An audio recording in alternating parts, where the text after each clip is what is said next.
For NJ Advanced Media, I am Connor Hughes. He is Darryl Slater, and we are here at One Jets Drive, where the New York Jets have now put the finishing touches on their second game planning day for Sunday's season opener against the Bengals. Darryl, 3 quick takeaways. We will start with the injury front. The Jets are relatively healthy outside of one starter, and that's Jordan Jenkins, who did not practice in any capacity today.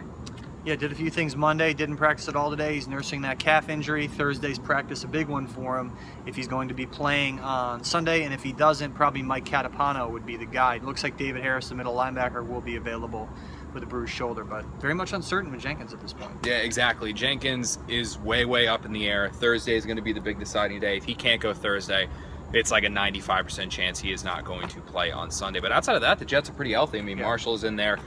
The only 2 other guys that didn't practice, Bryce Petty and Darryl Roberts, are not guys who are going to have significant roles on Sunday. Moving on a little bit, Brandon Marshall is a guy who's been around this league for quite some time. Adam Pac-Man Jones, another guy who's been around the league for quite some time. Marshall had some pretty interesting things to say about him, outside of the fact he has no idea what to call him. Yeah, he said he's going to decide, Brandon Marshall. Well, they know each other pretty well. Will decide, Brandon will, on Sunday as the game goes along, what to call Adam or Pac-Man or whatever, and maybe something a bit saltier, like depending on how the results of the games are going. The result of the game is going for Brandon Marshall, but a good matchup between a veteran receiver, a veteran cornerback, guys who have been going at it for a long time. I think they're the same exact age. They're both 32 years old, and of course Marshall been in the league a little longer because Pac-Man had those issues where he was suspended and then he wasn't in the league another year. But Brandon Marshall used the phrase slugfest to kind of describe their matchups in the past, and then what he envisions Sunday being. So that'll be a fun one.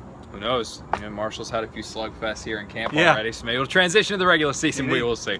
Bowles would not like that. All right, moving on a little bit on the defensive side of the ball, or offensive side of the ball for the Jets, defensive side of the ball for the Bengals. Really no other way to sugarcoat this. The Jets are going to have their hands full this weekend with Geno Atkins and Carlos Dunlap, the 2 tremendous defensive linemen for the Bengals. I mean, we talk about the Jets' defensive line being one of the best in the NFL. Well, so is the Bengals unit. I mean, Dunlap on the end and Atkins in the middle. Atkins is a comparable player to Muhammad Wilkerson. Absolutely. I mean, these guys, 13 and 11 sacks last year for Dunlap and Atkins, and the uncertainty on the right side of that Jets offensive line with not knowing who the right tackle is going to be, and then having a right guard and Brian Winters, who hasn't exactly been impressive so far in his career.